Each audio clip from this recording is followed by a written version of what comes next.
and gentlemen, welcome back to Starladder Season 12. We're live here from DreamHack Bucharest, getting ready for Alliance versus Cloud9. At the same time on the second stream, just a reminder, it will be Team Taker taking on Malaysia in the best of 3, another elimination match here in the lower bracket. With that said, joined once again by Gods and Perch. Hey guys, how you doing? Good. It's weird being in the middle. I feel really cozy. I'll be on the edge for most of it. Is anyone playing footsie with you? I'm playing Kneesies. We're all playing Chinese and If you hire more short people, it'd be beneficial. Yeah. that's why we like winter so much.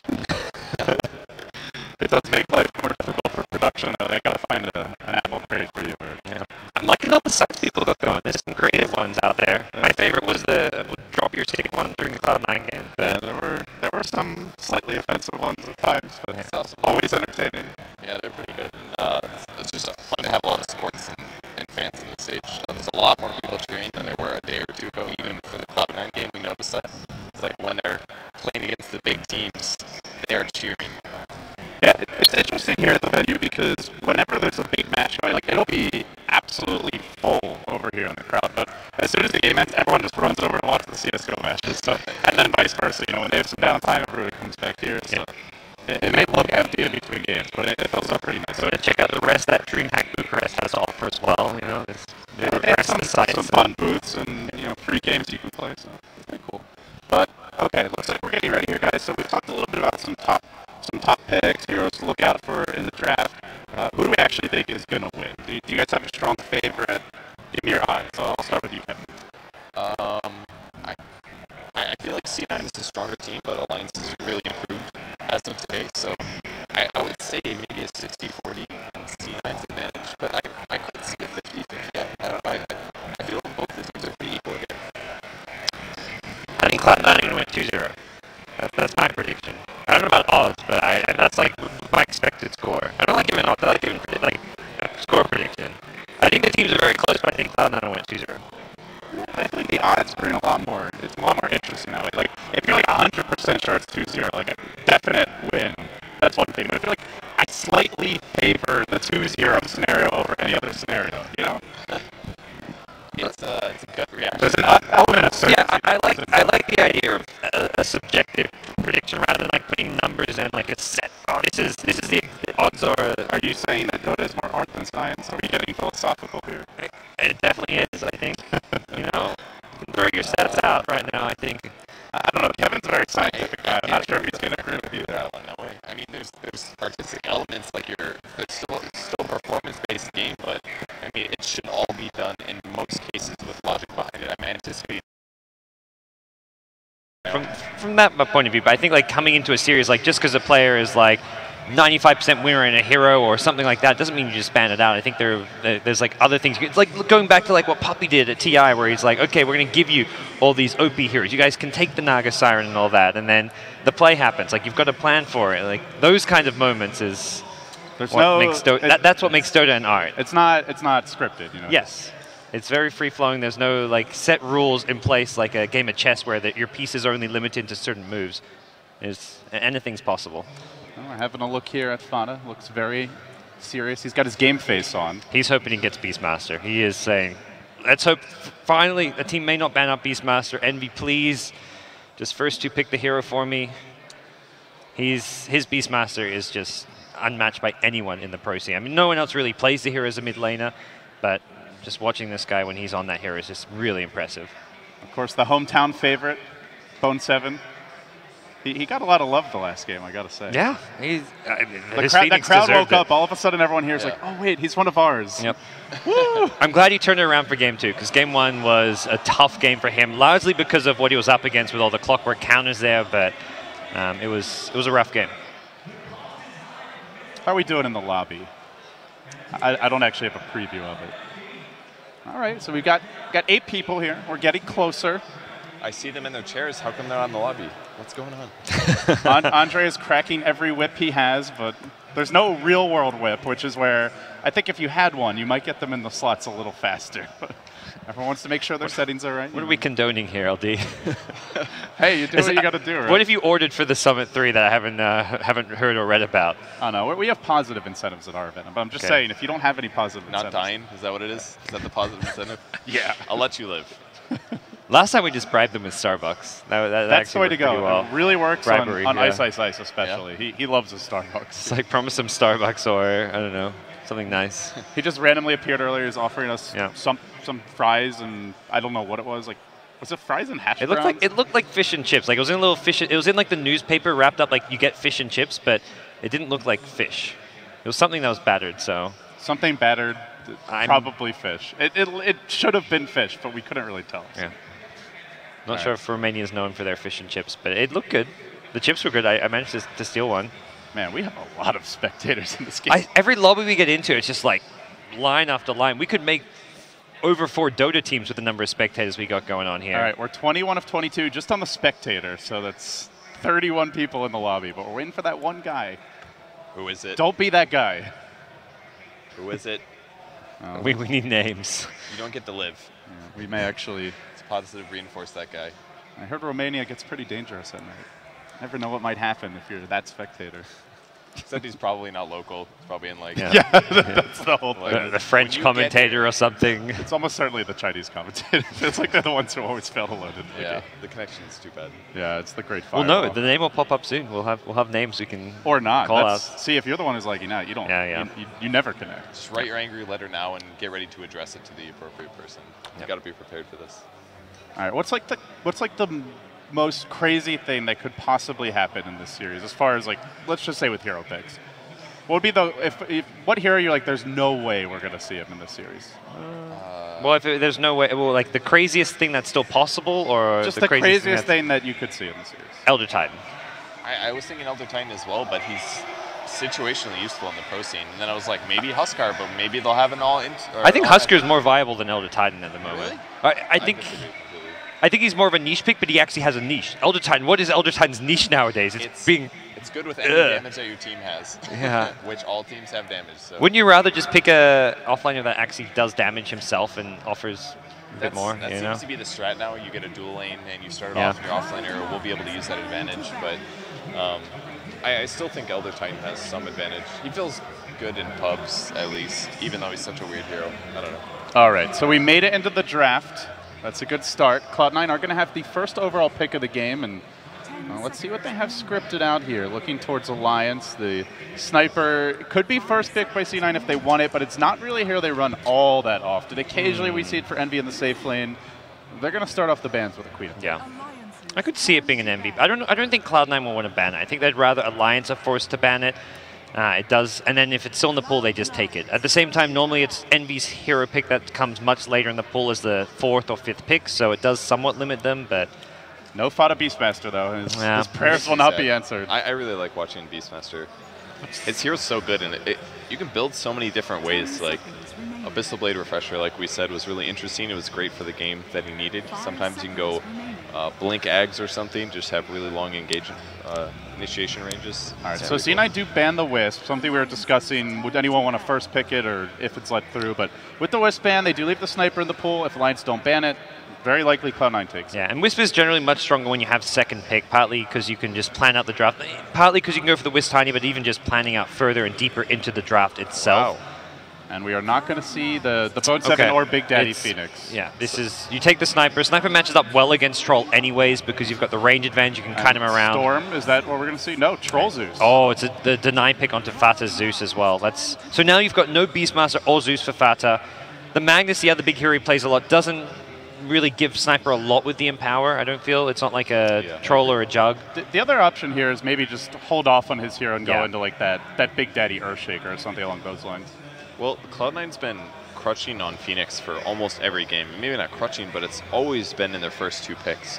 So Alliance is drafting very differently here. They're saying, we're just going to ban the heroes that you guys pick all the time. We're not going to ban the top heroes. Oh, this is something different. You know, it's going to change things up, and it's not something Cloud9's been playing a lot in the last couple days. It's something they're gonna be forced to do the new stuff. Now, earlier in this tournament, when we saw Team Malaysia playing in round 1, I believe it was against Team Secret, they went for a Sniper Viper 5-man type of style, where they just used their strong gliding stage to get an early mech on the Viper, and they just started taking towers as a group. Now with the Chen, that option is open to Cloud9, but it's not normally the way that we see them approach the game.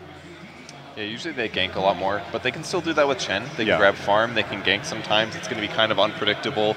They can take towers with that, and it's going to be slightly different. It'll be earlier than a mech timing in a lot of ways, but the ganks are still very viable, especially if Alliance does put a Zeus mid.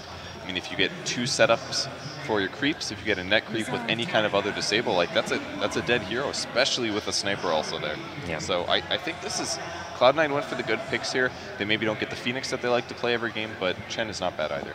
Well, looking at the Alliance draft so far, they have the Zeus Troll. They still need that big initiator. Batrider is out there. They also run quite a bit of Axe for Pycat, though generally he is the Troll player. Once in a while, you'll see Loda pick it up. Yeah. But yeah, Batrider in the pool, quickly banned. I was about to say Cloud9 could also go for the Bat. We don't really know what Bone 7's hero is going to be just yet. So I guess if Alliance had no intentions of picking it, they'll happily ban it out. Well, C9 want to protect the sniper. They're going to remove Storm. Also pairs really well with the Troll Zeus. Very easy to find those pickoffs. I wonder if either team's going to be considering Clockwork here. I mean, Bone 7's Clockwork, averaging 17 deaths per game, maybe looking to redeem himself this time around, but also a hero that Alliance could get as a gap closer for the sniper. Yeah, it's in some ways it is a misleading stat, though. The nature of Clockwork is you're going to die more than most offlaners. He tends not to get that much farm. Also with this C9 team in particular, generally speaking, unless Bone 7's on the Phoenix, he goes back for the Midas, he is expected to sacrifice himself a lot for the greater good. I'm really not convinced by how amazing Clockwork is against Sniper if you don't have follow-up heroes with Blink Daggers or like a Stormball Lightning. We saw that series with Vici Gaming against Cloud9 where, sure, he hooked the Sniper multiple times, but all it took was 1 4-staff away, and the Clockwork was dying because he was in so deep away from his team. Troll had to go Blink Dagger, but by the time he got Blink, it was already, like, you'd lost a few fights with it. So I'm not actually... With Zeus Troll, I don't think Clockwork is necessarily a good answer to the Sniper anyways. Yeah, I kind of agree with that. But what do they grab? Other Bone 7 heroes, Axe, Legion Commander, which has not been really seen much as of late. I could see Clockwork Centaur. working for Cloud9. I'm just not convinced by how good it is against Sniper. Alliance will pick it up, but like we saw Cloud9 try to use Clock against Sniper, but it didn't work. Part of that was that Ice got the most CS in the game for the first 6 minutes as an off-lane Zeus. So if they could at least slow down whoever would build a 4-staff a bit more, they'll have a larger window. They also could go for something like a Lion who's still in the pool. There's a Skywrath. So there are some other good follow-up burst damage heroes that they could look towards. That though, like you still have a Chen to deal with. Whenever he goes on somebody, you have a Chen heal, you have potential Chen mech, Chen send back, and you have to worry about hooking around creeps as well, which are usually in the way in a lot of ways. So I feel like Clockwork is going to be tough to make work, at least against these 2 heroes. But picking him so early means that the easy targets from Cloud9, they might be forced into picking them, but they can always decide against it. They're like, oh, maybe we shouldn't pick that Skywrath mage that can just easily get soloed every game. Well, Alliance, if they wanted to, they could have left that Batrider in the pool, having had the first pick out of that stage, but it's not a hero we see very often from them. I guess they're just not that comfortable with it.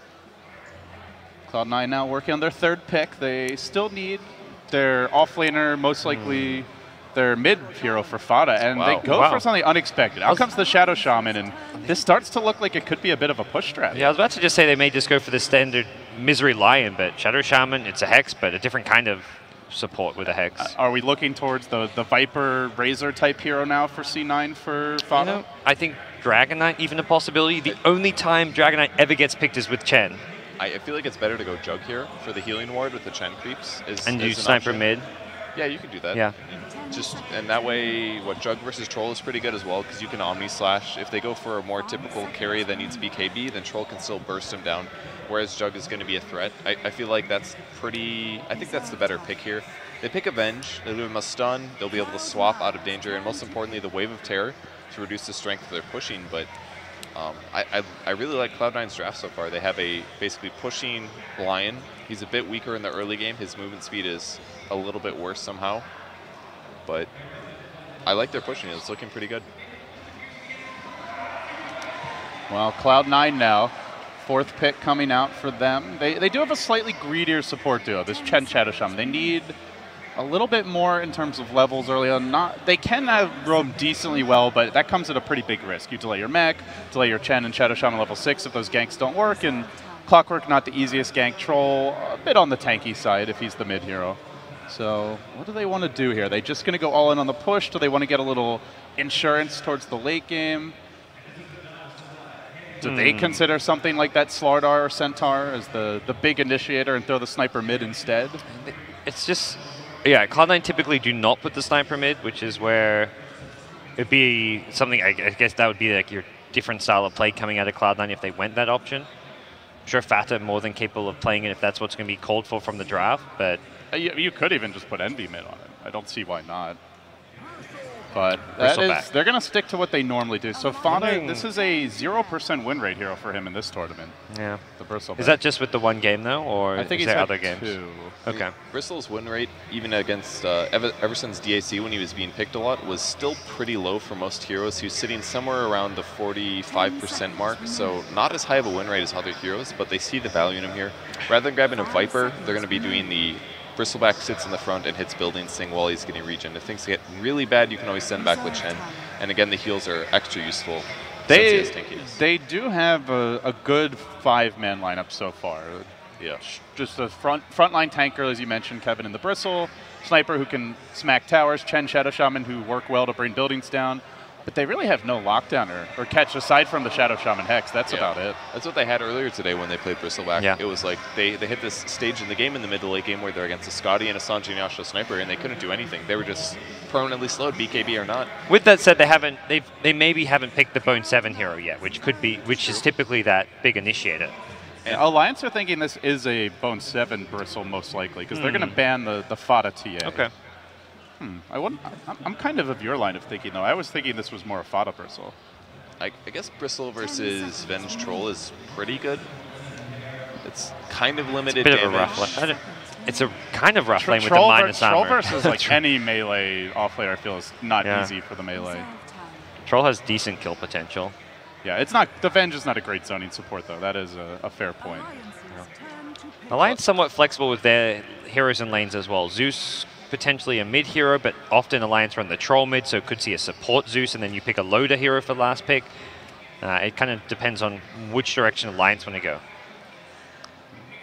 Feels like they have a lot of physical damage here. The Zeus, I guess, are we looking towards like the big question is this by any chance a core Zeus, or is this more likely the support Zeus? To me, it could be. Not really even leaning either way. It really depends what Alliance want to do. Yeah, I feel like it's completely open-ended. He does match up really well against Bristle if he gets farm and gets some early levels, though. He can stop the push pretty decently as well. Every cast is going to reduce the Chen creep, so about 100 HP or so. So he can definitely slow down the push, and it's going to be a core Viper. So it's a similar draft to what we saw yesterday. I almost feel like that's a tiny bit of a block pick, just wanting to prevent Cloud9 from getting a Viper as well. So lots of tankiness. They have a super diver with Clockwork and some big nukes coming out of Zeus. And he can really make the Bristleback unhappy. Yeah. Viper's good for that. Slow him down. It may not do a lot of damage, but every time he quills, it's going to proc Corrosive Skin. He's going to be running slower. Every time he gets hit with a poison attack, he's running slower. It could really limit the Bristleback from doing damage. I think the crucial part is whether or not they can swap Sniper and kill him right at the start, or if Clockwork can get on top of him and kill him before Chen sends him back. Well, that's what Alliance is. Another strong defensive support. The Omni Knight coming out for Cloud9. We saw this used against one of the Western teams earlier in the event, the Juggernaut Omni duo, which was just sieging the base early with Repel. It's going to be tough to kill the Sniper or the Bristle now. Yeah, puts Omni into the offlane. It looks like Bone 7 will be picking that up, but unlikely to see him getting a lot of farm this game unless for whatever reason he somehow gets a 1v1 matchup, which I don't see happening, at least with the current laning setup. Maybe Alliance could aggro try, but I don't think so with a support Zeus, so... I mean, I guess this is going to catch Alliance a bit off guard. They were expecting the offlane Bristle, judging by the TA ban, so... At the same time, will this Omni get his levels? I don't think so. I mean, if he gets chased down, yeah, he can become magic immune and stop a Venge stun, but they can also lower his armor. He can't break that, so... And they could just right-click him with Troll. Exactly. The catch-up will come with Ancient stacks, because you've got Bristleback on your team, you're going to be stacking Ancients a lot, and then you just leech XP. But yeah, that's something which Alliance could look to contest or block off, so there's ways where you can counter that. All right, guys, we're about to hand it off to the commentators. Draft is over. Very unconventional from Cloud9. Pretty much a stock and standard draft from Alliance. Who are you favoring? I'm going to stick with Cloud9. I think they'll take this game personally. Kevin, do you agree? I like the Alliance draft better, actually, but I think the Cloud9 one has the potential to be really annoying with Repel and Sniper. All right, well, with that, folks, we hand it off now to our commentators, Zyori and syndereN. Take it away. Thank you, LD. syndereN, it's time for Game 1 of Alliance versus Cloud9. The loser going home early, and the winner lives to fight another day. A big matchup here, and let's introduce some rosters. Well, I'm really looking forward to see this game played out. This reminds me of some of the stuff Cloud9 tried to pull off at DAC. I think they had a little bit of varied success with it in that tournament with the Shadow Shaman push strategies. I'm going to make a very bold prediction right now. So it seems like Gods thinks that Cloud9 are going to win, Purge thinks Lions are going to win. I think Cloud9 are going to win with less than 10 deaths. You think Cloud9 will win with less than 10 deaths? Yes. Okay, that is bold indeed, sir. I actually think their lineup is extremely good against what Alliance has. So this game reminds me a little bit of Secret versus Alliance game number 1. Okay. Where Team Secret drafted skirmishing heroes but weren't really good at taking the team fight. Cloud9 will start pushing towers fairly early, and the only real wave clear Alliance has is Zeus, but he's a support. Just like in the Secret game. I don't know if Alliance can actually withstand this push. So it all comes down to, I feel like if Cloud9 play a really solid early game and they get the ball rolling, they could deathball this game in like 25 minutes, and Alliance won't actually even be able to hold. But should it go wrong for them, Alliance have a really strong mid-game composition, and if the ball doesn't get rolling for Cloud9, this is a lineup that plays really poorly from behind. So I'm gambling, I'm saying Cloud9 play a good early game, and then I think they're going to roll. All right, very good. Let's see how these lanes have settled down on the Radiant side. It'll be Pycat on the Troll, Ake on the Venge here in the safe lane. Magka, he'll be here on the Zeus, roaming around. Loda goes mid on the Viper, and that puts Nico on the off-lane Clockwork. Switching up these roles a little bit with Loda here in the mid lane. Dire side, we've got Cloud9 G2A. Misery's here on the Shadow Shaman. Envy will be on the Sniper, joining him here in the safe lane. In the jungle, it's Big Daddy on the Chen. That puts Fada mid on the Bristleback. And of course, off lane, Bone7 here on the Omni Knight. And the laning from Alliance, you can see Matt, he knows the camp is blocked. He really wants to find the ward here with Lightning Bolt. Finally is going to be able to do so. One of the benefits of the support Zeus will always be able to find this with Lightning Bolt skill on level 1. So Bone7, he did manage to block it for the first 2 minutes, but now pulling will be available. And this is a difficult lane for Omni Knight. The good news for Bone7 is this hero only needs levels. And then the question is, what is the trade-off? Mid lane, Loda is pretty much getting destroyed because Chen is helping out the Bristle with the Satyr currently. And in the top lane, Nikwa playing Clockwork against Sniper Shadow Shaman. It's never really not enjoyable. Yeah, this is tough for Nikwa for sure. Likewise to the Omni Knight, though, he really only needs experience, at least for the first couple levels. Wants to find that level 6, get the hook shot going, start roaming around and helping out the team. It seems like Bone7's having a pretty decent time. Unfortunately for Alliance, they don't have a great zoning support. Nobody like that Skywrath Mage or someone that can completely block out the Omni Knight. That's one area where Venge falls a little bit short. And looking, what do you think Alliance's game plan is early on? Like, your roaming support duo, or they're not roaming, right? But their support duo is a Venge and a Zeus, which I feel like have a little bit of awkward lack of synergy. Yeah, I would agree. I think the general strategy for Alliance is 4 protect 1. Have the 4 that aren't the Troll move around, try and cause a distraction, defend their towers wherever possible, and just let this Troll get his core set so he can start to skirmish and just delay, like you talked about. It's very momentum-based for Cloud9. And I think there's a lot riding on the back of Misery here in terms of every ultimate counting, whether it's getting a kill, getting an objective, securing Roche, something like that.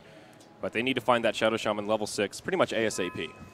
I feel like even, say, 40 or 45 minutes into the game, Cloud9 can definitely still take fights. I don't feel like they're on a timer until, if you want to look at it, super late, and even then they still have a shot with a very farmed Bristle and Sniper. Yeah. It's just that if they fall behind early, then their recovery curve is extremely steep. But absolutely, so far, so good for them, I guess, in the laning stage. Yeah, seems like it. I mean, Cloud9 won't really hit their stride until Chen gets at least level 5, probably level 7 before they really start pushing, and they absolutely need these Mass Serpent wards. Up top, Nikwa could be in some trouble here. Misery starts off with some shackles, shrapnel raining down, but Ake TP's in, has a stun, and it looks like Nikwa will live. Ake makes it back behind the tower. A close call for Alliance, but no first blood is drawn.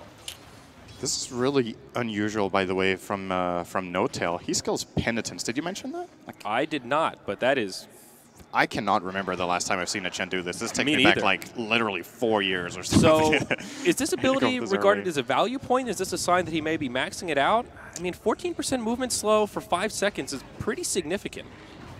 It has good synergy with Shrapnel. It's a nice way of keeping clock in place, but it's just so unusual that I feel like if it had some sort of application that was more common, I mean, if this was a good spell, let's put it this way, if this was generally a good spell, it would be picked up way more than it is, and there's no really obvious synergy that makes me just go, wow, like LD would have done, but Well done. That was a good shot fired there, syndereN. Thank Very you. He subtle. completely ignores me. Doesn't give a shit. No, but there's no really obvious synergy for me in this Penitence pickup, and now he is going to skill test of Faith, so maybe a misclick? I don't know. Like, it just seems strange. I mean, I've seen it skilled so seldom that a misclick I could say is possible. We'll see once he starts moving around if something comes to light that makes it make a bit more sense, but only time will tell on that front. Mid lane, completely one-sided here. Fata just dominating. 31 last hits compared to the 20 of Loda. Both of them rather low on denies. So this lane definitely going the way of the Dire. Looks like the off-lane Omni Knight's still doing all right. Halfway through level 3. Not ideal for Bone 7, but now that creeps are pushing into the tower, he'll find his level 4 and could be a lot worse for Omni. And most importantly, the Chen has been jungling a lot. Notel has managed to stack up twice. He's been farming with the Wild Wing. He's currently level 5. Out comes some items. And he can basically play this game however he wants, because the lineup of Alliance is not putting much pressure, because they can't. Like, Venge, Zeus, not the scariest of support roaming duo. Fata has been doing a great job in the mid lane, so he has some key basic farm that makes him difficult to gank. And just that little bit of help from Chen in the beginning has actually allowed Fata to win as a melee hero against Viper, something that's pretty much unheard of in the mid lane, but that's what you can do with this little bit of assistance, and also a hero that, I want to say, as far as melee heroes go, Bristleback matches up fairly well. Can farm still with the Quills, of course, and is decently tanky. I mean, the Satyr's a great creep to park mid. You can harass with the Shockwave, but that HP regen aura is nothing to scoff at. For a Bristleback, basically a free ring of regen to some degree. That's pretty significant in a 1v1 matchup. This is actually really bad news for Alliance. Their mid tower is already down to a third of health. They will glyph it as Bone 7 has rotated into mid. They have the Ice Armor creep. They have Repel as well as Heal available here for Fata. And Alliance are already forced into this defensive position on their mid lane, which is a Viper who's picked as a lane dominator as part of the plan. Very true. And that's just not what's happening. Pycat is getting some space in the meantime, though. He's doing a lot of damage to this Tier 1 down bottom. Might actually and while up top, Envy as well as Misery are pressuring this Tier 1. So Pycat, I think he'll win the race. Timing that last hit well, he will secure the tower. Mid is defended, and it looks like they will be able to defend top. So not so bad for Alliance after all here, syndereN. Yeah, the Troll is farming really well, as he should. Like, this is a very easy lane for Pycat, so he's playing one of his absolute best heroes with a very easy lane, so we expect nothing less. The question is how he's going to transition it, because I feel like as far as the strategy goes from Cloud9, this is not the easiest game for Troll when it comes to fighting. He's fighting into a Bristleback who's very tanky. He's fighting into the disables of a Shadow Shaman. Sniper, we've seen earlier today how good of a matchup it is for him to play against Troll. And then, obviously, the wild card, Guardian Angel, ruins Troll's fighting potential for a pretty long duration come mid-game. Yeah. So maybe he gets a defusal early or something, so he can actually latch onto a target or something. Someone else might have to get it, because it's like a fight could potentially break out mid. Fata getting into tower range, takes a Viper Strike, but will just turn his back and will limp his way back to safety at about half HP. And we'll start chewing through some of those bottle charges. Oh, that's a Viper Strike down for 70. I feel like Mad is doing pretty well for himself also. Farming not particularly well, but almost level 4, and he's been just roaming around kind of on dewarding duty for the most part. Every time I've seen him so far, he's just zapping the ground, looking for stray wards, trying to make sure his team has as much vision control as possible. And actually both teams kind of light on wards right now on the map. I think Mad needs levels badly. Certainly so. In this game. He's been leeching a little bit from the jungling here, but currently level 4, minute 8, very reminiscent of exactly what happened to Puppey in the game earlier today against Alliance, which makes it a little surprising for me to see them go for this kind of draft here, as they've been in this spot themselves. Yeah. On the other side, fortunately for them. But yeah, and even this Zeus has to find levels. They need the levels in static field, else this push is going to be a nightmare. Definitely. And even though Cloud9 hasn't really fallen, or pardon me, Alliance hasn't really fallen behind yet, neither has Cloud9. They still haven't hit that stride. I mean, look at Big Daddy. He is just farming away in this jungle.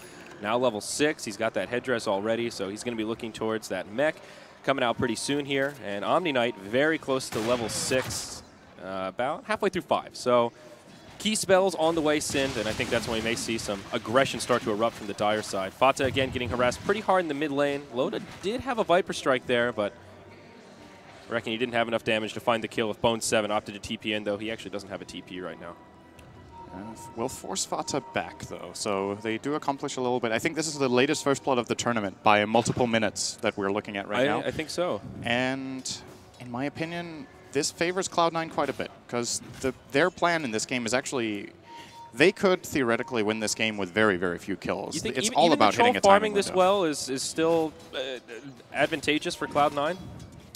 Troll is going to need a lot more than what he has right now. It's still a hero that has quite a long build-up. I'm saying that when we saw How from Vici Gaming in that previous game, but he also did have a Magnus to empower him, and it was a very different kind of game where he got all the space in the world. So I think so. Until he hits a little bit later, then they can easily, I want to say for now, they can easily deal with him. Well, a little dive behind the Tier 1 tower. Mad could be the victim of the first blood here. Fata, how deep does he want to go? They're between towers. The Tier 1 is still standing. This is a sticky situation for Cloud9. The Hand of God comes out from Chen. Nikwa stunned up by the Chen creeps, but the damage just isn't there. Cloud9 on the back foot. They will be repelled. No first blood drawn as we pass past the 10-minute mark. And Chen going to lose most of his army here. Looks like 3 of the 4 creeps will get taken out.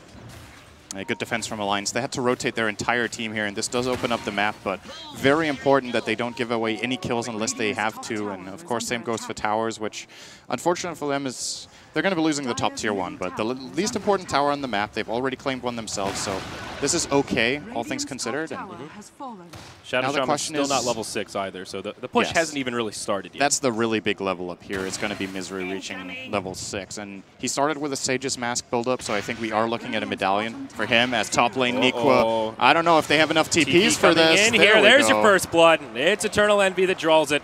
Mad TP's in. 10:30. What a late first blood. Yes, indeed.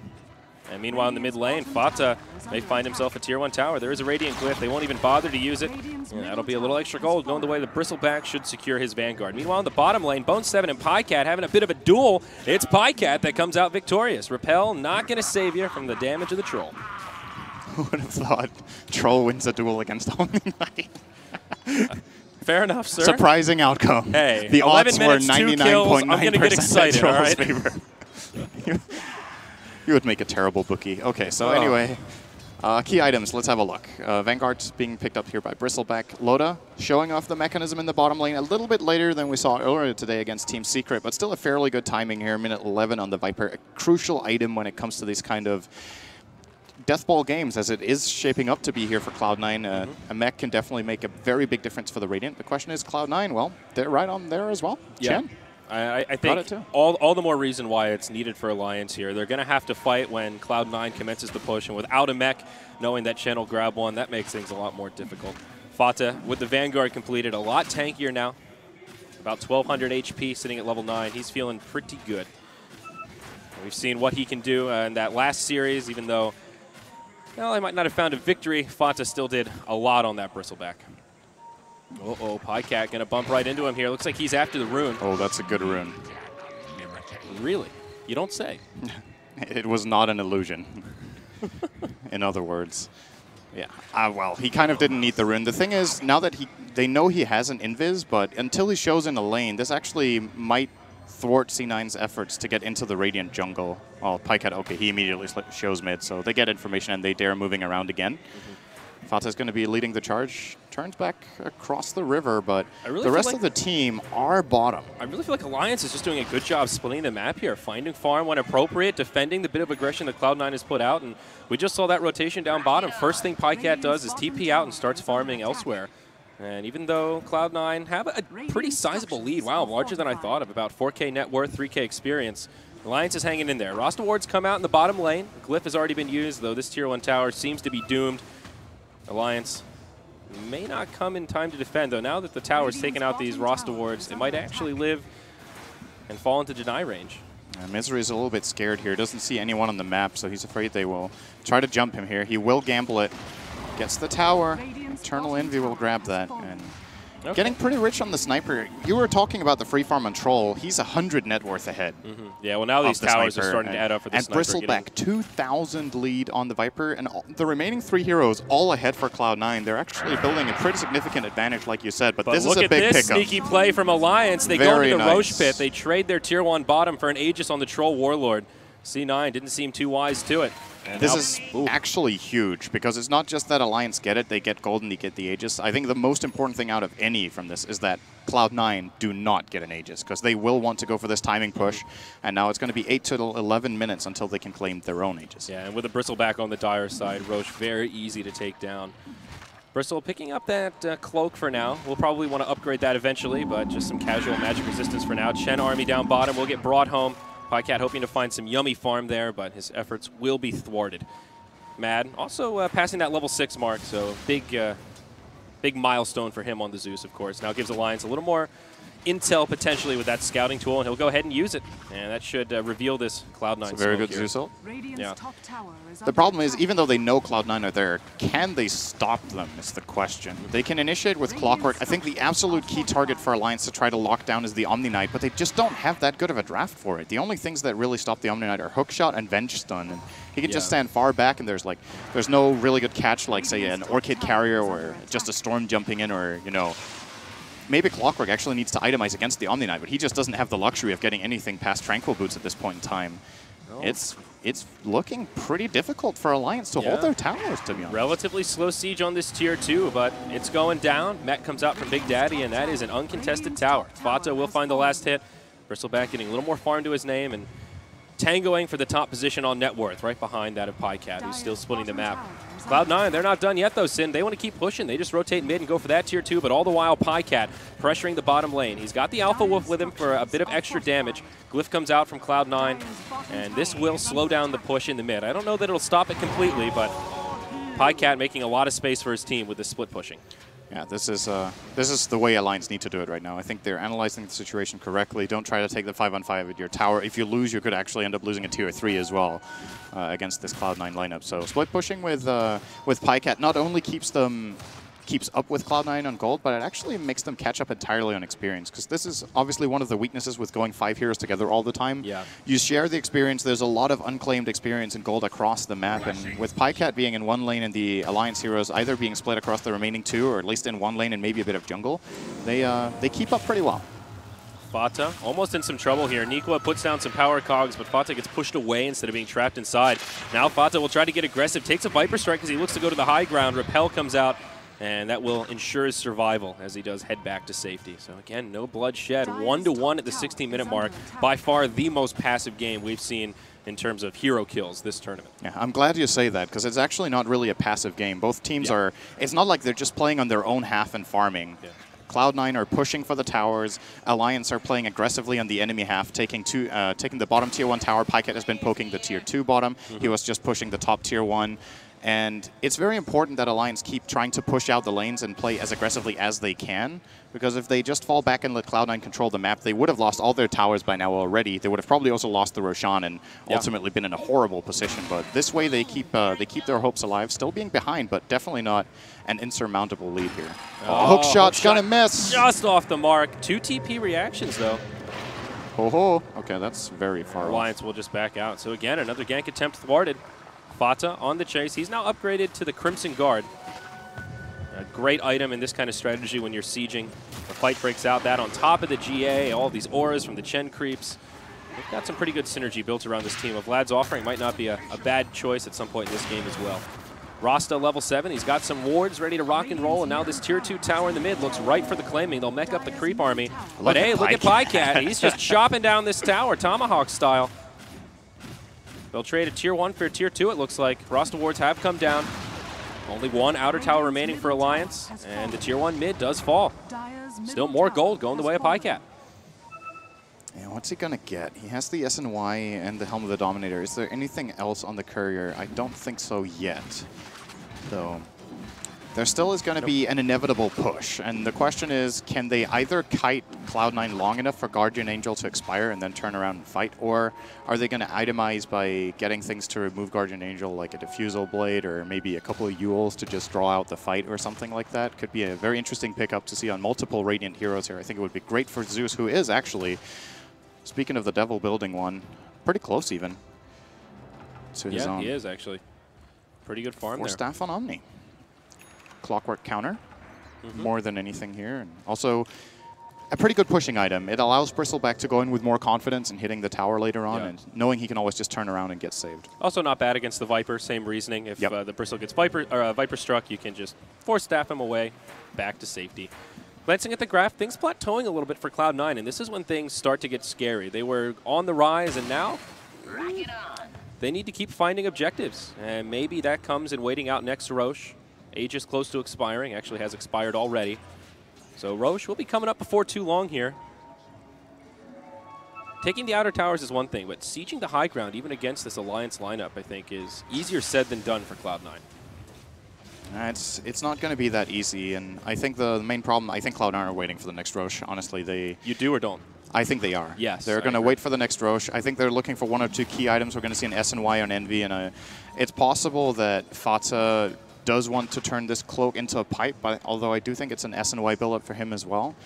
Pipe is nice against Zeus, and to an extent against Viper as well, but I actually don't know if it's the item choice they would be looking for anyway. I think multiple BKBs could also be really good for sieging high ground, and then trying to time the push around minute 30 before Troll gets completely ridiculous. And while they're still strong themselves. Could it possibly be a Halberd coming out from Fata to try and deal with this Troll in this little window before the BKB comes out when they could potentially siege high ground? That's actually a really nice idea, too, to get a Halberd and a pipe and just try to go that path, since the movement speed is not that relevant for Cloud9's lineup, I feel, since the way they're going to be pushing, they're going to be pretty static, just hitting the tower. And if they need to get the hell out of there, they can send back with Chen, they have Repel, they have the Force Staff we talked about, and at least Sniper is fast shot already. onto Big Daddy in the bottom lane. Big Daddy. Yep, Big Daddy indeed, sir. Saves the hand of God, but an easy pick off for Alliance. Makes it 2-1 here in 20 minutes of gameplay. Pycat is ensnared again. He wants this Chen army. He's lost his Alpha Wolf, and oh, Pycat took it over the Centaur. Oh, there you go. That's why he's in a horrible position, though. Yeah, this is very awkward. Meanwhile, in the jungle, Bone 7 bumps into Nikwa. Armor of Omniscience. Not going to be too threatening here. Ake will TP home. Close call, but does make it. Not that Omni could have interrupted him anyway. Pycat's actually getting away with this. Wow. Oh, my lord. Rocket Flare comes in, scout things out a little bit, try and push back this wave. This is the last outer tower for Alliance. Cloud9 trying to tighten that noose and get one step closer to the Tier 3 towers. We'll see what that Roshan timer looks like coming up soon here, and could change the way Cloud9 approaches the next part of this match. What are you thinking about this item pickup on Loda? He went from mech straight into the hand of Midas. I think it fits the purpose of the game, like how things are going. Alliance know that the hardest part of the game for them most likely is the up-and-coming 10 minutes. So he has 2 choices. Either he itemizes to be as effective as possible during those 10 minutes, or he assumes that they will be able to hold regardless, and then he's building an advantage so that should Cloud9 fail just a single push, or maybe they need to fail 2 pushes, then Loda will be significantly ahead and will be so strong that he can actually just run into Cloud9 and take the fight head-on. I like the idea. We saw that yesterday. I forget which matchup it was, but the Team Malaysia versus Secret. Yes, yeah, that's correct. It worked out very well. Same kind of a mindset there. Yep. The early mech and then securing some late game. Malaysia did play a bit different, though. They didn't only take towers. They also found a lot of kills. And this game, Cloud9 pretty much have only managed to gain map control, but not really get a significant experience lead off of it. Well, now things are devolving into more passivity here. Both teams on their relative side of the map, just farming out Ancients, farming out jungles, and waiting out next to Roche, I think, for both sides of the coin. We see this Centaur Conqueror here, the brave warrior trying to scout the Roche respawn, will get taken out. But they've got Rocket Flare, so Alliance have plenty of tools to try and scout out the Roche pit and gauge C9's movements. This is a very tense moment here for both teams. This Roshan is of extreme importance, as Pycat's actually just going to run into Big Daddy here. He's going to start chasing him down. There needs to be some sort of response. And the response is... a few TPs and a mech. A couple TPs here. I don't think Pycat was really looking to fight there, just looking at the potential free pickoff. And I like what Cloud9 are doing in this game. They're making sure to farm their Chen, because he's an integral part of the way they want to run the lineup. So he has 100 CS minute 23. In comparison, I think this was roughly the amount of CS that Way Too Sexy had minute 90 in the Tinker versus Cloud9 game. Okay. The opening match of the tournament. So it goes to show how much Notel has been farming and not playing sacrificial, but rather focusing on getting these key items up, as this Roche will be uncontested. Aegis goes to Fata, and the farm on Notel allows him to almost get an Aghanim Scepter minute 20, or 25 rather. Key item, get the Granite Golem, very important for the push as well. Low cooldown on the ultimate allows them to keep the push consistent and reset and re-go a lot easier. And yeah, they get the Roche, but Alliance do get a tier 1 tower out of it, so they still find a little bit of economic gain there. Not an ideal trade. It could be a lot worse. BKB looks like could be on the horizon for the Troll Warlord. No big surprise there. Very core. Rather expected, I'd say. Fata will get sent back to fill up his bottle. So what's the timing for Cloud9 look like here, syndereN? When do they start making this push happen? Gen Eggs, I think.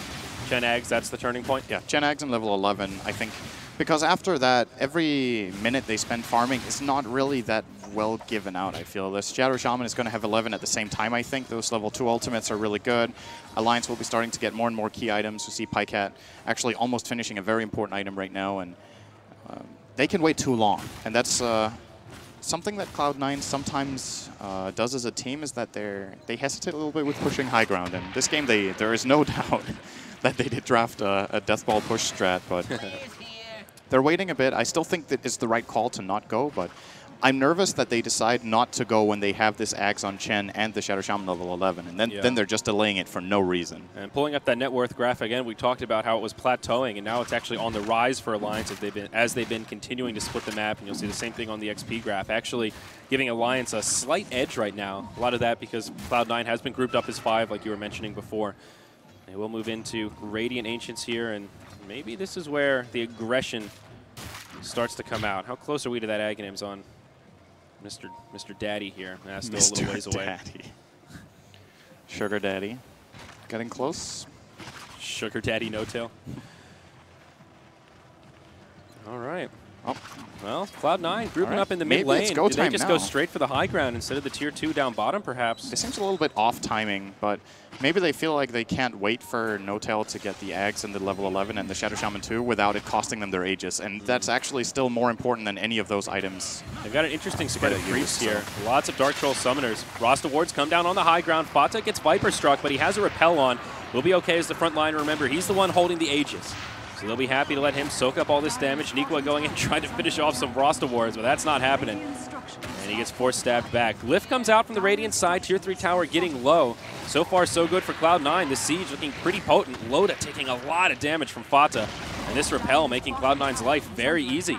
How does Alliance even initiate this? Bristleback in the front line is right there, and you know Envy is going to be doing a lot of damage in the back lines. They give Envy the repel now. He's going in aggressively. They don't mind if they go on Fata now since they've already got the racks. But look in the bottom lane. Pycat, he's split pushing. Tier 3 tower, just getting tickled. He just doesn't have the damage yet. They'll get the melee barracks. Range stays standing, very low on HP. Alliance maybe looking for some counter kills here. They'll catch the Chen trying to TP home with the Yules. Big Daddy should go down. But a very small consolation for losing their melee barracks.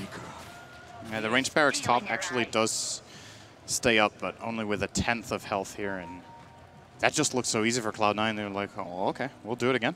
Next lane, I guess. They're going to probably need to get a couple of Chen creeps here. It should take them a minute of build-up, and that will cost their Aegis, but after seeing that, it makes me wonder, do they even need it? Yeah, very reminiscent of that Omni Knight Juggernaut we saw yesterday with that slow siege on the high ground. Very similar feel with how do you initiate on the repelled hero that you can keep up 24/7, as they say.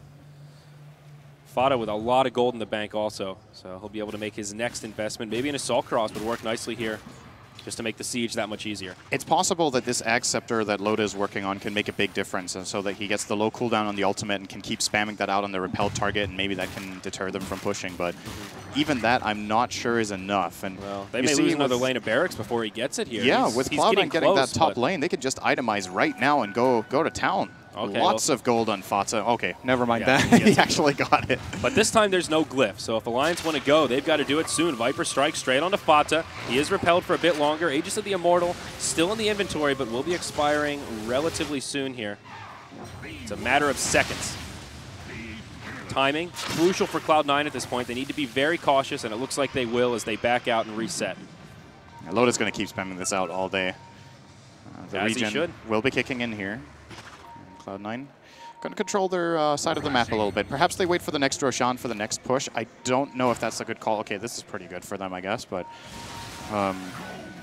curious to see what did Fata buy. He just bought a big item. All right, you were right. Okay. And he even almost has it, so... Wow, that's scary. Yeah, that's going to be difficult to hold. Great item to have when you've got a sniper on your team who is going Scotty. So looks like Envy just wants to tank up, go for the utility items, and he's closing in as well. Scotty notorious for the terrible build-up, but once you get it, boy, is it potent. And I think this is actually a record for this year. I think this is the lowest amount of kills in a 30-minute game. It's got to be in close. 2015. I mean, I'm pretty sure. 4 kills in 30 minutes. Actually impressive, the lack of kills these teams have put I up. do think there's been other games with a similar amount of kills at minute 30, but it's a really long time ago, and this might even be the record. 4 kills at minute 30 sounds ridiculous, actually. But I'm sure there's a stats guy Dotaing away right now, trying to figure out the lowest scoring game in history. Here we go, swap onto Fata. He uses the Crimson Guard. A lot of damage, and he just can't survive. Pycat will use that first BKB charge. Tower still goes down. It is denied by Loda. And showing us that the Bristleback, maybe not as tanky as he initially seemed. Without the repel, they can just chop right through him. He didn't have his AC on him there, though, and that is almost done. So it's gonna, he's going to tank up. He probably has at least for the next fight another 1,000 EHP against physical damage, I guess, with all that armor coming in. Or something comparable, I guess. So Chen also not using Hand of God or Mech. Need to take that into the equation as well. And the Granite Golem, also available. There's like... They did kill him fast, though, so it definitely looks doable for Alliance, but this one skill, the Venge swap, is, in my opinion, probably their only hope at winning this game. You think so? If the Venge makes a mistake and doesn't get a good swap out, they probably lose. That's a big... Look at this itemization. That's a step in the right direction. That's needed. I think so as well. On top of the medallion. Very nice. There we go. And more big items coming out Envy, on both sides not using of it the for coin. decoration this time. Grabs it immediately. Not leaving it to the courier. Oh, boy. All right, farming continues. Glancing at the net worth, Pycat still topping the charts, and we're starting to get to that point where Alliance are able to at least find some footing. You look at that net worth graph, and it's Cloud9 on the decline, and Alliance with a slightly more significant experience edge. Both teams kind of hovering around the Roche pit here, so a little ways until he comes up, not past that initial timer yet, but Alliance using that rocket flare just in case. And I think if you're Alliance, you have to fight for it. I don't think you can give this Aegis away. It's kind of the same as giving Elena Rax away, it feels like, at this point. Like, they are getting stronger, but killing Fata twice, they have to use swap for the first kill, and then what do you do for the second?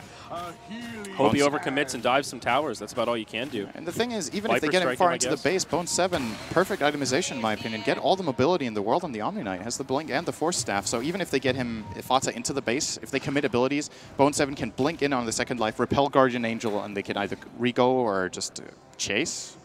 Or just relax and take the tower with the wards. Here we go. Well, bottom lane, Cloud9 continuing to siege. Grouped up is 5. They've got the Aghanim's Chen. There's your Granite Golem. Rocket Flare will scout things out a little bit as Centaur Conqueror in the front lines for some additional control. They want this high ground. Glyph has cooled down for Alliance, so they at least have something to reset with. Mad also level 13. He's got some itemization to him, so his damage output starting to increase. There's that repel out on Fata, but the purge from Mad is there. Fata taking a lot of damage. Guardian Angel turns it around. Venge, the first to fall. Serpent wards have come down, but Pycat, BKB on, trying to lay into Fata, and just can't do it. The AC beefing him up a little bit here as Nikwa makes it back. Assassinate for the kill. It's a 2-0, but Cloud9 can't break the high ground. This is a pretty good hold. That's the Diffusal Blade surprise there that Cloud9, I think, weren't ready for. And the fact that they got 2 kills out of that and didn't die any heroes is actually a really, really good outcome for them. Alliance probably going to be okay with holding that. The thing is, this is a Roche, and they cannot contest this at all. There are 3 heroes alive, so Cloud9 will be getting that. They got a lot of information out of that fight. They know what they're up against and how they need to deal with it. A bit lucky for Cloud9 here. Very fast Roche respawn, and if that was a max timer, the inverse RNG, I guess you could say, things might have been a little different here where Alliance could have still contested that Roche on. So now they get Aegis and Cheese. Aegis goes the way of the Sniper, and Cheese will probably get passed around, but for now, in the inventory of the Bristleback, I think, as you would expect. That was a very good reactionary play there from Bone 7, though. If he isn't that fast on the counterplay, they lose the Bristle instantly there. And that could have cost them the Roche, because then maybe Alliance chase them down, they get a couple of extra kills, maybe with a Clockwork Hook shot, maybe they get a Viper Strike out and just run them down with the Zeus ult for vision. And very, very important that Bone 7 comes up big there. Yeah, very true. Rocket Flare scouting out Envy a little bit. Curious where he'll go with his itemization at this point.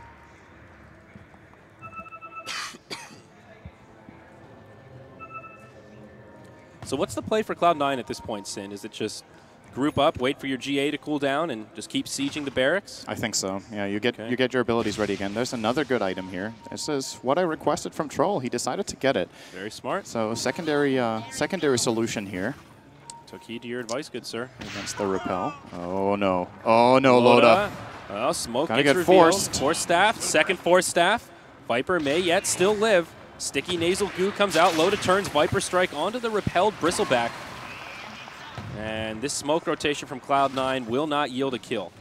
Very important that they have these double force staffs. I think it would have died if they only had one. Yep, I think Creating so a bit of a gap there to get Loda out. You would have probably had buyback there, but still, it's very crucial for them to not give anything away for free, as Big Daddy's looking to open a little more of an exclusive, exquisite zoo here with some nice new animals. Oh, no granite golem though, which might be what they're waiting for. Yeah, the Drake, very tanky, a good frontliner. The Thunderhide, I think, regarded as one of the weaker. The slam is helpful. It does have a slow and an attack speed slow, but it's already dead. Oh, there we go. And a God from Chen will keep it alive. Double damage rune on Envy, making the siege a little easier. They'll put him in the front lines because he does have that Aegis. Hill from Bone 7 tops him off. Tower taking a fair bit of damage, but there's the swap into the base. That's the end of the Aegis of the Immortal, but there's still a lot to go. They'll also blow up Bone 7. No GA for this fight. Now Envy in deep. He'll get brought down quickly. Cloud9 on the back foot, just trying to retreat to mitigate their losses, but hook shot onto Big Daddy. He'll certainly fall, and they're not done yet. Fada caught inside of the Yules. This is a disaster for Cloud9 as they get completely repelled. Alliance win the fight without even using a glyph. Yeah, that's a really, really important hold now here. they glyph to save their range barracks up top, but not needed for the siege. I really feel like that was a wasted glyph, but they got out so far ahead there, 4,000 gold swing. And what's very important in this fight is that they swap in Envy, and it looked like Cloud9 weren't on the same page. He has an Aegis. Bone 7 wants to try and help him. He blinks, and he immediately regrets his decision, and then he gets killed on the way out by a Zeus ult. And they just weren't expecting the Omni to die that quickly. I think they were thinking Bone 7 could sit far enough back, use those mobility tools like you talked about, and change the state of that fight. If the GA gets off, I think that's a completely different situation. Well, obviously it's completely different, but... But he wasn't able. He was starting to cast, I think, Guardian Angel, and then he realized this is a bad idea, and even if he got it off, it would have just been purged, so it wasn't even worth the try. I think what Cloud9 need is a Linkens on the hero they want to repel. Or they might even need two Linkens, so they can cast one on him, have another one, and then repel, and then Alliance are, it's kind of like they need as many Linkens as Alliance have diffusals, and the issue well, here, they're though, not is coming right now. Yeah, no one beginning a Linkens, and at this point, Cloud9 actually not holding on to the net worth lead anymore. With that successful fight, Alliance will pull into the lead and has a pretty big experience. Yeah, that's a really big fight. Yeah. And what's important is that for Alliance, they immediately realize what situation they're in. They very quickly identified that that was a one fight, and they just all ended.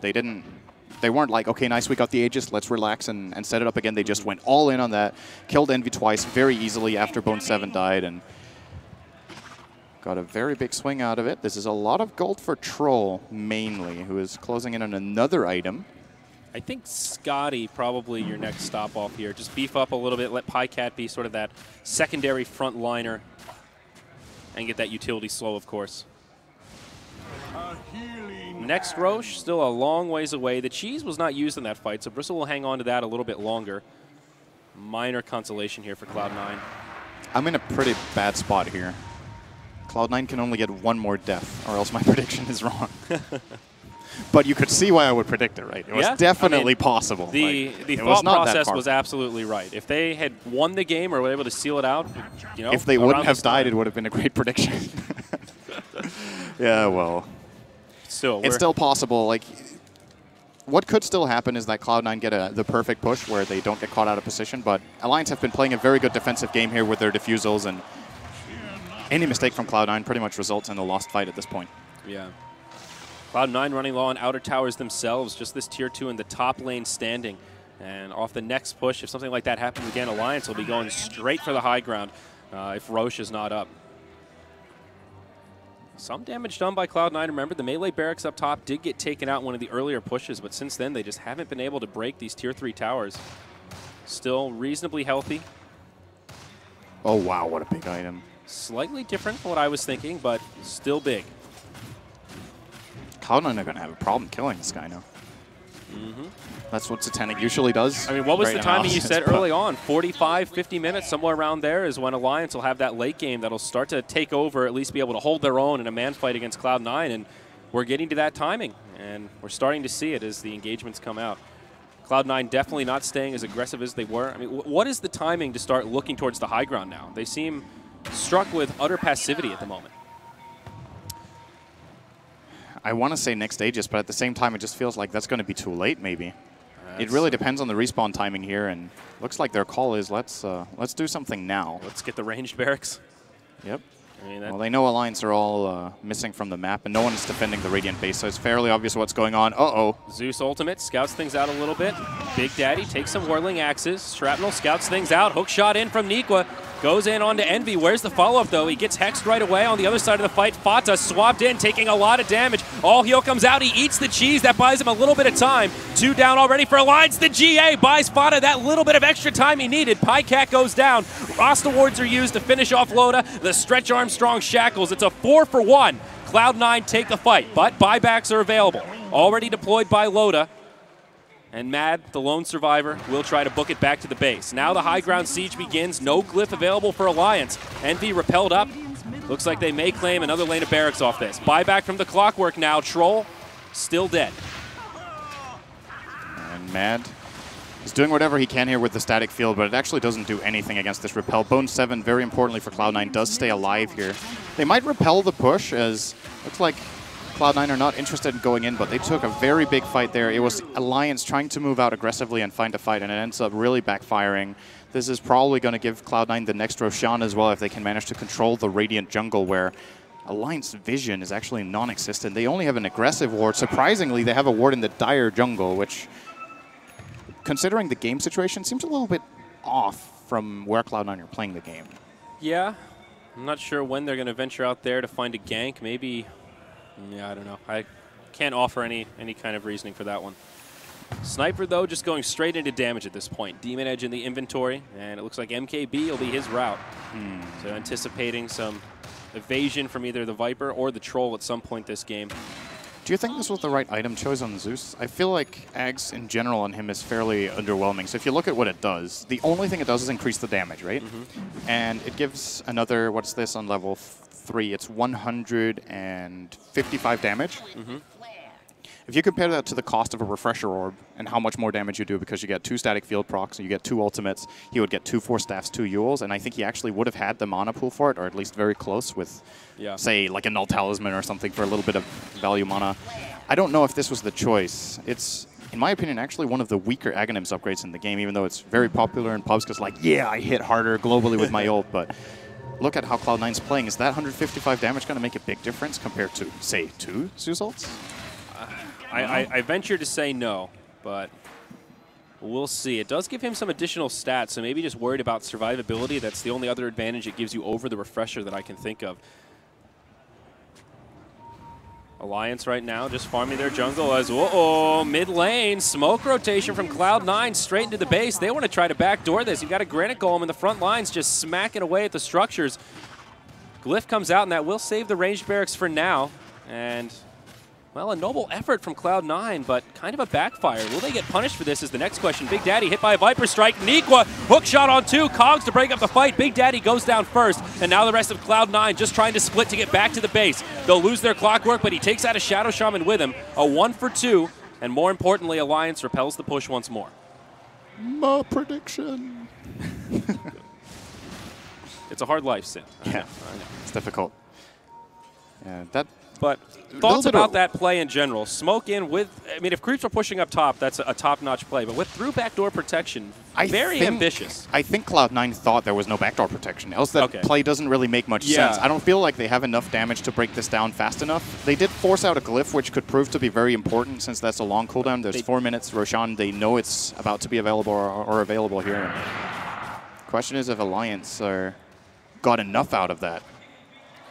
Yeah, I mean, Rasta wards were used, but that cooldown significantly shorter than the Glyph. So if that was all they wanted to trade, then I guess you could call it a success on that front. Fanta actually does end up picking up a Halberd. He did go the Sanjin Yasha first, so I don't know if I was really right in my prediction, but ends up with it nonetheless. Oh, he got both? Yeah, he didn't even break the SNY. It is a good item. Yeah, Roche now scouted out by both sides. This is Roche number 4, Aegis and Cheese right for the taking. Shrapnel coming down to give the Dire a lot of vision as Alliance just walk right into the pit. Pycat blinks forward, looking to start off this fight. Fata in the front lines, taking a fair bit of damage. Who's going to go down first? Pycat, BKB on, starting to throw those axes. The all-hill from Chen, buying Fata a lot of time. Huge damage from the Quills coming out onto Alliance, and Fata's still alive. Vengeful's already gone down, now Loda, and the front lines, hook shot onto 3. All trapped inside of the cogs, but where's the damage? Loda's gone down, now Pycat reinitiating. Bone 7 gets left behind. He'll fall. It's a bloodbath in the river, but it looks like Cloud9 could possibly take the fight. Down goes the Troll as Venge buys back. Roshan still standing, rather healthy. And the rest of Cloud9 probably going to have to book it back to the well as they're not too healthy. That's such an awkward area to fight in for both teams in the river here. Pretty much impossible to predict how that fight was going to turn out, but Cloud9 barely make it out alive there with Fata and ends up being their fight. And, they actually managed to win that. Bone 7 only Guardian Angeled himself. He never really found the position he was looking for, and I think it was in part because of the static field canceling his blink and maybe a wave of terror. Maybe he got hit by a rocket flare. There's actually a lot of things that can cancel out his blink dagger here. That's the main tool he has for making sure he gets a good GA off. But that amount of patience, though, how low they let Fata drop before they really started helping him, looked like they had a very good idea of the limits of the hero. I think a lot of the awkwardness of that fight, like you were mentioning, is just the nature of this corridor here, and that's where Clockwork really shines. Such a great hook shot from Nikwa there, trapping 3 inside of the cogs, and it's not even really Cloud9's fault in that area. There's just, that's Clockwork's bread and butter. Alliance, though, hanging on, but can't really put pressure onto Cloud9. Rocket Flare flying over Roshan. It does get scattered out by the ultimate from the Zeus, but this will be a Roshan claimed by Cloud9. Aegis picked up by Eternal Envy once more, and no surprise to see the cheese in the inventory of Bristleback. So here we go again. Mid lane. 45 minutes in, I still feel like Cloud9 probably have the superior damage right now when it comes to fights. Or, well, maybe they don't have the superior damage, but they definitely have enough sustain. It's giving you the finger. No, you. Yeah, that's my exactly. That's my comeback. No, you.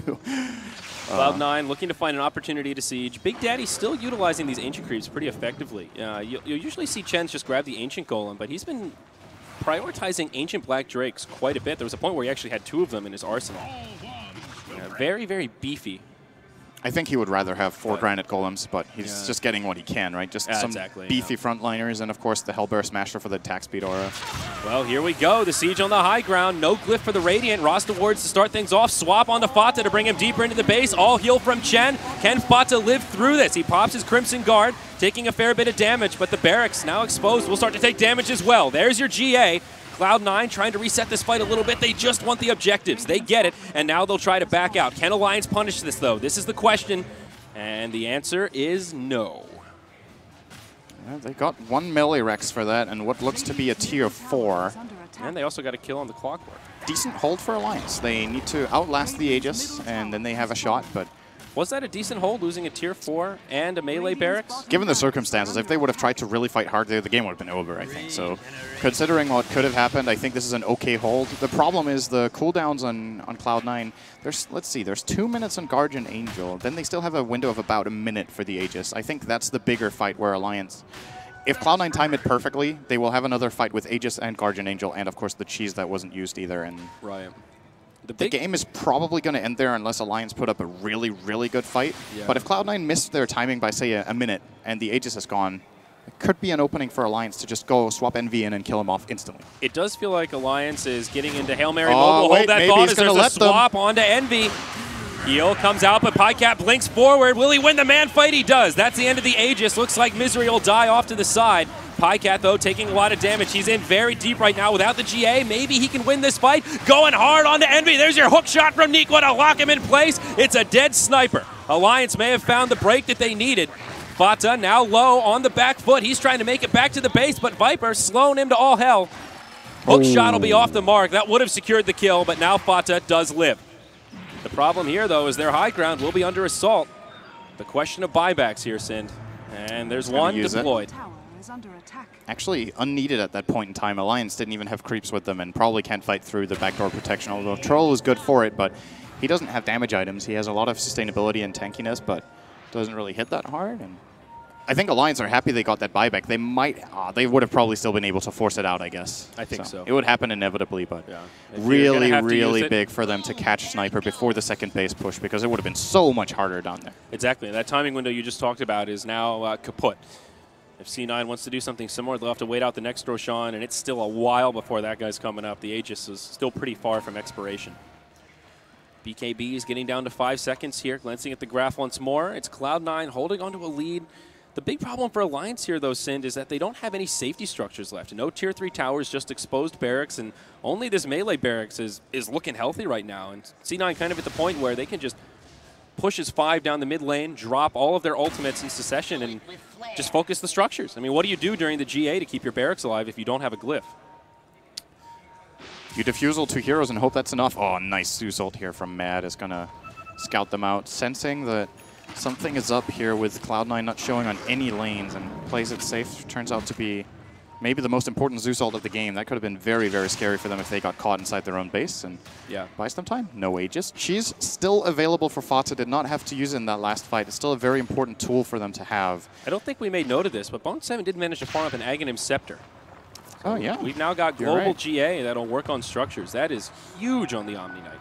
The most important thing about it is that he can actually just... He can just sit in the well at this point. He repels Bristle or Sniper, whoever he feels like, and then he stands 2,000 range behind the fight. Or anywhere in the trees where he probably doesn't get hookshot or at least not swapped or anything. And makes it very, very easy for him to get a good GA off, where we saw in a couple of previous fights getting some mediocre GAs because it's very difficult to get their positioning right. So that is indeed a very important pickup. Also, BOT is up on Fata, so he's now a little more mobile. Can split push if need be. And this is pretty cute in the bottom lane. You know what's happening right now. So Mad is doing whatever he can to push out the lane. Unfortunately, these 2 creeps actually don't care about it. That's spell immunity, Both though. magic immune. And they're just pushing slowly but steadily. They're actually pretty terrible at it, but it's something. Now, and there's the refresher. This wow. is a big one. Okay, that's a really big item. So damage output from Zeus is now off the charts. Pycat will come down, find a little bit of farm. He's got a lot of gold himself. For Alliance, holding gold for buyback, pretty important at this stage as well. If the siege comes, and they do get caught unaware. So at this point, do you think Cloud9 try to wait out next Roche? Is that the play? I think so. You don't sound so confident, sir. Well, the way they're playing, I think it's what they're going to do. I was just wondering if it's the best decision, but I do think it is actually the best decision. It doesn't look like Alliance are able to put enough pressure on the map. The constant split pushing top. The Chen creeps are actually doing, even though they push slowly, they still push. So there has to be some sort of defense from Alliance from time to time in the lanes, and they can just wait. It looks like they might have different plans, though. We'll see. Fata charging in pretty aggressively here on the top lane. He certainly is. Feeling rather brave. Does have that cheese. Forces a reaction. Zeus porting back here. And gem picked up now by the Bristle. All right, Pycat getting rid of his phase boots here and upgrading to BOTs as inventory slots are becoming something of the essence. It's actually insane how fast he is. He has permanent 510 move speed. That's pretty gross. It's really crazy. Loda also picked up the Scythe of Vice. I don't know that we talked about it, but I like this choice here. More control for Alliance gives you some sort of initiation tool to deal with this Omni Knight. If they could somehow catch Bone7, or catch the Sniper for that matter. It would be nicer for them if it was the Clockwork that had it, because he can catch him out, like find him with the rocket, hookshot in, and then Hex or Orchid or whatever it would be. But yeah, Loda having one could help. Ambitious for Nikwa to try and farm that up, though. I think it's just as ambitious for Loda to try to get a Hex on the Omni, to be honest. Bone7 actually needs to be really far out of position now that he has the Ags. He can just play it super safe every fight. And speaking of super safe, this is pretty safe play. That's pretty much what Cloud9's doing. There's your ultimate from Zeus, and all heal from Chen comes out straight away. They get the intel to see Cloud9 all turtled up in their base. Alliance have to go back to defend. They're porting down the Troll. Split push here. He will be cleaning up at least one creep here. Chen trying to summon them back. I think, yeah, he gets the dragon. That's a nice bounty for him there. Money. Troll getting rather large, still holding on to quite a bit of gold. The problem with these defusals, though, is soon PyCat's going to need this inventory slot for something a little bit bigger. Yeah, but then again, the other heroes can just buy it, I guess. I mean, it doesn't have to be PyCat carrying it. I think he bought it at the time because they felt they needed a secondary, and he had the money in the moment. But Zeus is actually starting to get so much farm that he could get one. We could see Clockwork, if he really wants to get one. Or Loda could just Midas a couple of times, and then he'll have it. And, well, we'll see that Roche respawn timer here. Boom, there it goes. Okay.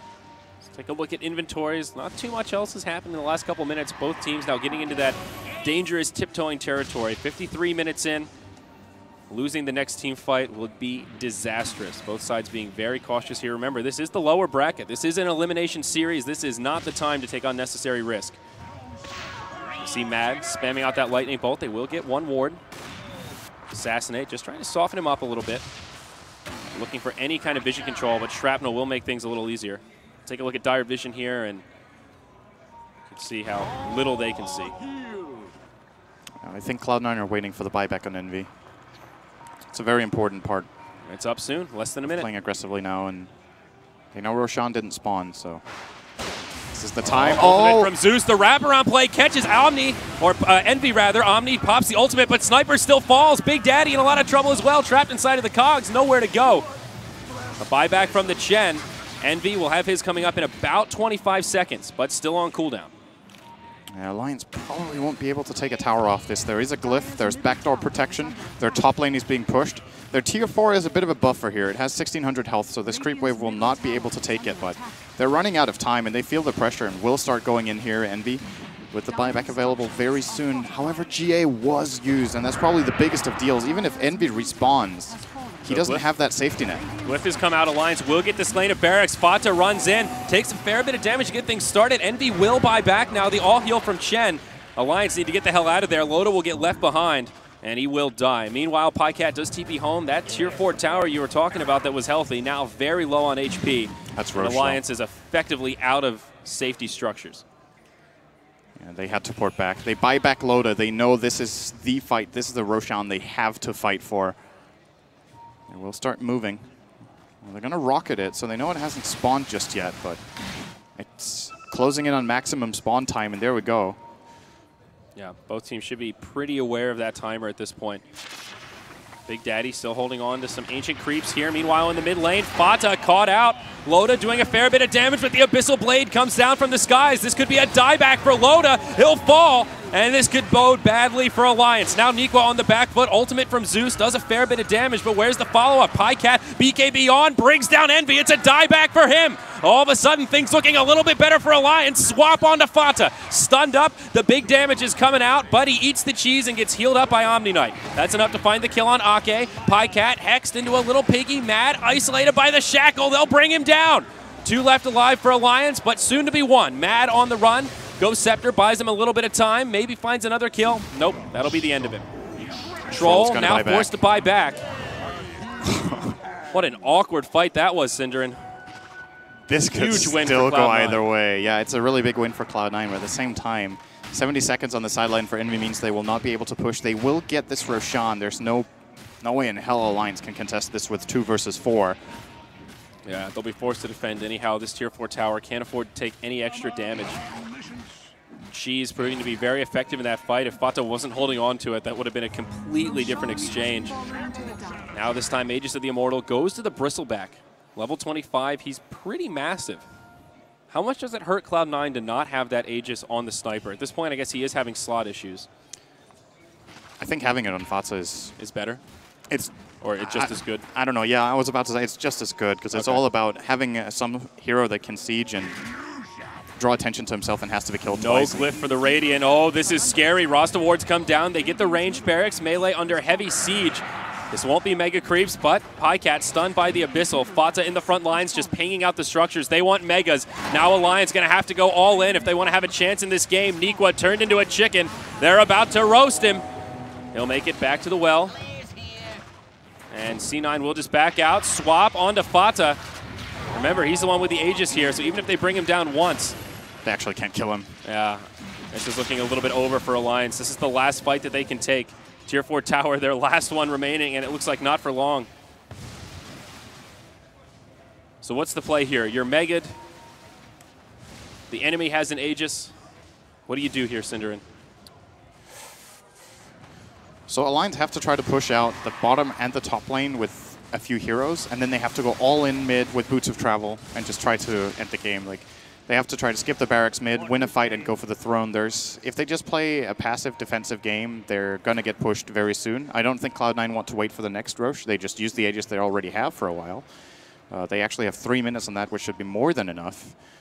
If they really want, they could wait for Envy to get buyback in 3 minutes. That's going to cost them the Aegis. Then it's about what they think is more important. But at this point in time, if Cloud9 reach the base, I feel like the game is pretty much over. So Alliance can't let them do it.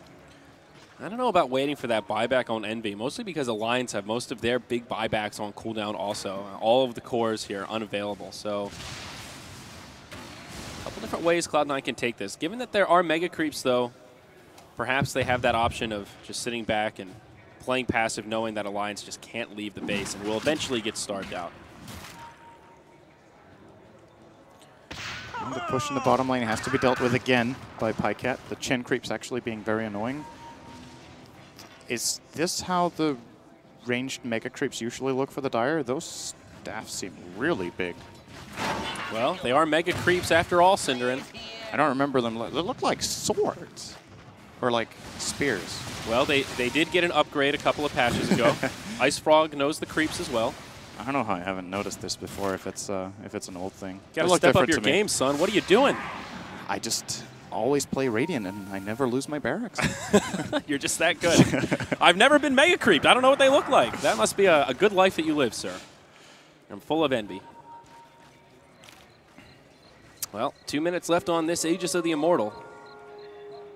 And C9 seem struck with passivity once again, just farming out their jungle, not even venturing close to the Alliance base, at least not quite yet. If they want to utilize this Aegis, they need to make that move soon. They do also have an Alpha Wolf on their side, compliments of the Chen, buffing up Envy's damage that much more.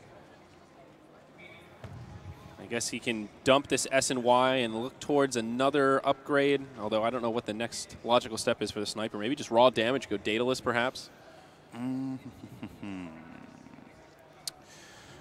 What's his main problem right now? What's he getting killed by? Control. I mean, Pycat's just I was thinking Ghost Scepter. Scepter. There's a couple of abilities that will hit him really hard then, the Zeus ult and the Viper's Strike, but... Skull Basher. Slow down the Troll while he's BKB'd. Basher could actually work. Actually not the most ridiculous thing. If he gets a bash on the Troll, he's able to create a gap, and that's all that matters. If you bash the Troll So once while he's potentially, BKB'd, that completely changes what Pycat's been able to do. That in is these last actually few entirely stages. possible. Wow, this Clockwork is just so poor. Down below the Vengeful Spirit. Nikwa picked up that Aghanim Scepter relatively early on. Then after that, he's just been the sacrificial lamb. Alliance with limited places to farm. He's been the one that's found next to nothing in terms of CS. Alliance hanging on for now. They're one tier 4 tower, getting close to deny range as creeps start to chip away at it. Still a long ways off Roshan. Viper now just trying to grab any kind of creep clear items that he can. Maelstrom, Mjolnir, great for these kind of scenarios just to kill the creeps. It's the only way Viper can do it. Notoriously horrible at wave clearing, this hero. Yeah. Actually very impressive. Looking at Lotus Farm, it's very rare, I feel like, that you see a Viper with 350 CS. It's not a high amount at minute 62 for a carry type of hero, but Viper just doesn't flash farm well at all. And don't forget that he did have that Midas very early on, so that has helped his bottom line a fair bit. Aegis now, kaput from the inventory of Fata. C9 are grouped up in the bottom lane. Zeus already used that first ult for a little bit of scouting intel. We'll be stuck on cooldown for another minute. Fata with a huge item pickup here. We'll need to wait for the courier. Big. Assassinate onto Ake to soften him up a little bit. Cloud9 being very cautious here, respecting the power of Alliance and recognizing that if they get wiped up here, it could still bode badly for them. There's no point in taking this risk in such an important match. Yeah. Just wait for the key item to come out, wait for all of your abilities to be perfectly ready, and go for it. Nice amount of health on Fata, by the way. Exactly 3K, here we go! Bone 7, hook shot in from Nikwa. They're on to Fata. Ake could be the first one to go down. Power Cogs breaking up this fight. Bone 7 falls before the GA comes out. Now he does have a buyback. Remember, he's got the Aghanim, so he could pop this from the well. Clockwork's down. No buyback available on him. Pycat falls as well. He's dead. This should be game. it's the right call from Alliance to try to go for the Omni Knight, but they didn't have enough, and he even had the buyback. That was pretty much an impossible fight to win for them. Cloud9 do end up winning it after an hour, and the most important thing for them was that they built enough of an advantage in the early mid game to be able to win this late into the game with their draft. Well, it did. Well, a bold prediction you made, and a bold prediction that didn't come true, Sind.